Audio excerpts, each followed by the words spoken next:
I'm here with Sam, I'm here with Arjun. We're here to discuss and also debate the top 5 England strikers of our lifetime. Sorry for the clickbait, but we're not talking about in the 1960s, 70s or 80s. We weren't born then. Top 5 England strikers. Make sure you comment yours below.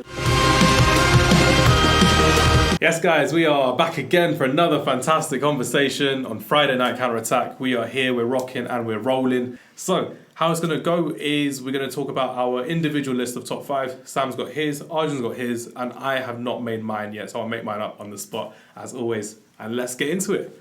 Sam, first of all, who's going from number 5 to number 1? Number 5 for you? I'm gonna put Jermaine Defoe in there. Lovely. What a finisher. Probably underrated, yeah. A very underrated striker. He probably played in a time around players like Rooney, who I'm sure we'll mention later on. Can I just ask you, your thoughts? Jermaine Defoe, fantastic striker for Spurs. He played for so many different teams, Portsmouth as well.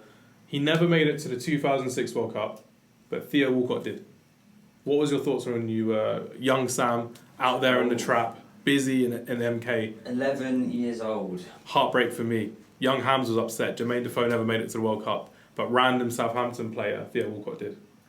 Listen, there has to be some politics behind it. I don't believe for a second that someone of Defoe's quality, especially around the time, doesn't get in that squad on merit. When you're looking at Walcott, he was about 12 years old at the time. Yeah, literally. So and he didn't play, did he? No. Don't think he played. Yeah, he didn't play. We had an unfit Micheal Owen. We had an unfit Wayne Rooney. We had Peter Crouch.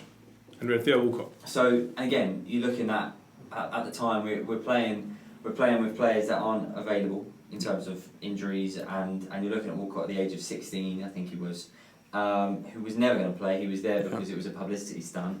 So it makes no sense. Therefore, Defoe should feel that it was hard done by there, and he should have gone. My favourite trait of Jermaine Defoe was that one-touch finish he could do off both feet. Yeah. Absolutely clinical in the box. If you haven't seen it, make sure you go see his goal for Rangers. Comes over his shoulder, left foot touch, bang. But my favourite moment for Jermaine Defoe for England was seeing that goal against Slovenia in the World Cup of 2010. Because Heskey was starting, Crouch was coming off the bench, and you're like, we need a goal scorer. Rooney wasn't doing it for us in that tournament after a fantastic season for Manchester United. And who did? Jermaine Defoe. So number 5 for Sam, Jermaine Defoe. Number 5 for you, Arjun. Now, for me, I was thinking about my number 5 and the players that I've seen. Talk to the audience. The players that I've seen. And I couldn't actually pick 5 strikers. And the fact that you've 5 picked good strikers. Yeah, and the fact that you've picked Defoe, which was my 5, I feel like I've got to go different. So I'm going to go with Vardy. I don't as mind my 5. Different generations. I don't mind it. I don't mind it. I don't mind it. As my number 5. And I feel like, obviously, with what he did at Leicester, I mean, there's no need to... Some things don't need commentary, and that definitely doesn't need commentary, what he did at Leicester. That goal against Wales, the equalising goal in Euro 2016, fantastic goal as well. Yeah. Almost offside. Almost offside, but I mean, 26 caps, 7 goals. I mean, I think he's firmly put at my number 5. I mean, yeah. Non-league to Premier League winner, playing in the Champions League. That's what football stories are made of. What a journey as a player. I mean, I can't remember the exact age he was of when he was playing non-league, but he was about 24, 25, and from there, that's where he started his journey. It's crazy. It's crazy. Unbelievable as well. Don't give up. That's my advice. Don't give up. Don't give up. You can be like Vardy. Inspirational margin for the day. Number 4, Sam. Where we go? I'm going for Alan Shearer. Back end of my limitations in terms of age. But listen, his record in the Premier League anyway speaks for itself. What's your thoughts on him as a pundit and a commentator? Do you know what I like about him? He just says what he thinks. We need more of that. He just says what he thinks. Again, we're in the midst of the Euros now, and he called out England after the Denmark game because he called out his old buddy Gareth Southgate. Yeah, because ultimately, listen, we weren't good enough in that game, and we haven't got over the line because we're too negative, in my opinion. And he says it how it is. Whether I think he has the tactical analysis abilities of the others, maybe not. But then, another question for another day. But that's not necessarily there. But in terms of as a player, he's probably better as a player than he's a pundit. But he scores goals. Listen, that's his remit. He was a fantastic striker. Head it, kick it, free kicks, penalties. He could do the absolute lot. He was an all-round great striker probably, and an England great definitely. He probably didn't get the plaudits that he deserved. He was fighting for places with the likes of Gary Lineker at the start of his career, and when Lineker was at the end of his career, and then he was in and around teams that had so much turmoil going into the late 90s that we didn't do well enough. Owen and Shearer didn't even work as well, and so again, rather one or the other. That's in a time where tactics were 4-4-2 or nothing. Yeah. Brexit ball. So them not working, it meant that they didn't play together as often. You'd see Heskey come in alongside Owen. Well, you pull that face, but it worked. It worked with Owen because they obviously played at the club level together as well when they were at Liverpool together. And therefore, again, I've mentioned before on different podcasts that you look at on Friday Night Counter-Attack, of course. As they show off, look at it working. Friday Night Counter-Attack, of course. That you have to have balance, and the balance wasn't there with Shearer in the team, so he didn't get the same responsibility potentially. But listen, when you've got players like Owen around you as well, again, I'm sure there'll be an our list later on, but it's not as easy to then shine, and we're seeing that nowadays with the likes of Harry Kane scoring loads of goals, but what about the rest of the players? How do we fit them all in? So it's never easy. It's not an easy job to be an England player or an England manager, clearly, because we haven't won anything for however many years, but ultimately, when you look at strikers and England's all-time top strikers, he's got to be in the conversation. That's not looking good, bruv. It's not looking. I'd say he'd be higher than 4. Okay. I'd say that. But I mean, this is minus 4 years. I mean, for me, because I was born in 2000. But before I was born, he was the Golden Boot winner in the '96 Euros. Yes. So I mean, I'd say for me, he'd probably be up there with number 4. But it's not in my lifetime, so I can't include him for me. I'd say my number 4. Now, it would be between number 4. I'd go. It's more so my top 3. If you really want to focus on, I feel like the 2 would just be sort of. I'll go Crouch. Number 4, Crouch. I'm still thinking if I should put him higher. Roboting his way to your heart. He's roboted his way to my heart, indeed. I mean, don't mind it at all. Yeah, don't mind it at all. Crouch. I mean, he was up top with Rooney, and there was a lot of scrutiny. I remember I was about 10 years old. I can't remember how old I exactly was when that was coming about, but it was when I was really got into football, and him up top with Rooney, I just felt. I mean, as a Liverpool fan again, he was so amazing for Liverpool that I just feel like Crouch has got to be up there as one of the England top goal scorers. Number 3. I am going with Micheal Owen. At 3? Absolutely. I'll tell you why. I grew up in an era of... I've got one. Start, bench, sell. Micheal Owen. Start, bench, sell. Wayne Rooney. Harry Kane. All in their prime. That's my top 3. Yeah, I'm waiting for that. I know that's going to be everyone's top 3. Okay. But how do we do it? Start, bench, sell. It's easy. You start Rooney, you bench Kane, you get rid of Owen. Prime Micheal Owen. Absolutely. Ballon d'Or Micheal Owen. He was amazing when he was a wonder kid. Listen, he's number 3. Because he's the most injury-prone player of all time. But if you have one game, okay, one player, one game. You say that. It's always one game with start, bench, sell. So I'll do it again. Start, bench, sell. One game. Need to win a game. Rooney, Kane, disgusting. Owen. Okay, need to win a game. Owen starting. Yes. Rooney bench. Kane gone. Kane gone, out of here, bottling it like he does every final. Honestly, I've never seen anything like Micheal Owen. Absolutely lightning. That's more like it. Obviously, you look at the Germany game, the hat-trick, Argentina game. The guy was disgusting. He was so good. You could not defend against him. The problem with him, and the reason he's probably not higher, and the reason he didn't do as well, is because he was so injury-prone. It's because he was overplayed so young. Yes, he was. David Beckham and Micheal Owen once had the record for the most minutes played for under 23 years old. Jude Bellingham recently broke that, but he broke it last year when he was barely in the England squad as well, England team. Now has gone over and beyond that as well. England have an issue with basically burning out their wonder kids.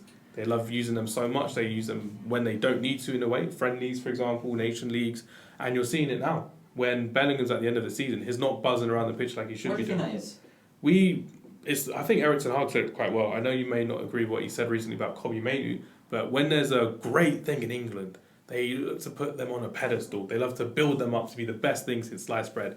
When they have one bad game, when they slip up a little bit, they just discard them. We saw that with Bukayo Saka at the Euros and the last time as well. all that racist abuse he got was atrocious. We've seen that with Raheem Sterling time and time again.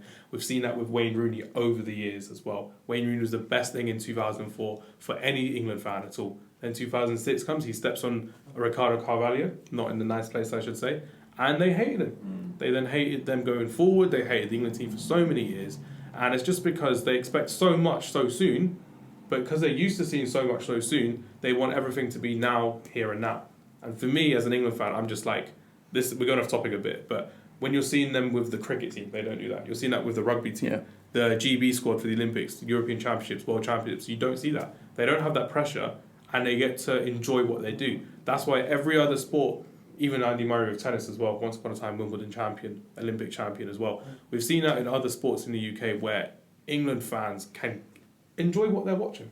They're not putting extra pressure on players that don't need the extra pressure.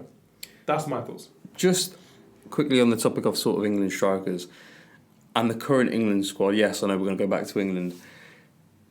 With Rashford, yes, do you feel like, regardless of the season that he's had at Man United, do you feel like he would add value to the current England squad, especially at the Euros? 100%, 200%, 300%. He should have gone to the Euros. He had not his greatest seasons, but the best of Marcus Rashford we've seen it at a World Cup, we saw that at the European Championships, and we've seen it before for England. One of our recent games against a big team in Italy at Wembley Stadium, who was there to shine? Marcus Rashford. Who was he balling out with? Foden, Bellingham, Kane, Saka. Yeah. They were all on the pitch at the same time against a tough team in Italy, a really good defensive team in Italy, and Rashford broke on the counter-attack and he scored a banging goal. It may not have been on a Friday night, so it was a Tuesday night counter-attack from England as well. And that's one of our best goals in recent years as well, building from back to front on the counter-attack. And that's where we've been fantastic. And when you're looking at it with Marcus Rashford now, Arjun, he's on holiday, he's going to relax, he's going to go back to Man United. And if he does well for Man United next season, they're all going to go, oh, why didn't he go to the Euros? Eze's not a baller, Gordon's not a baller. You're looking at Bowen, and he's fantastic to watch, but he's not going to get in ahead of Saka. Sam's boy Cole Palmer barely gets any game time. He's got 0 minutes so far. That's stupid. He's got 0 minutes so far, which is crazy. Rashford does something that these players can't do. Grealish is better than Eze. Maddison's better than some of these other players as well. I get why they're not in the team. But other nations around Europe are laughing at us.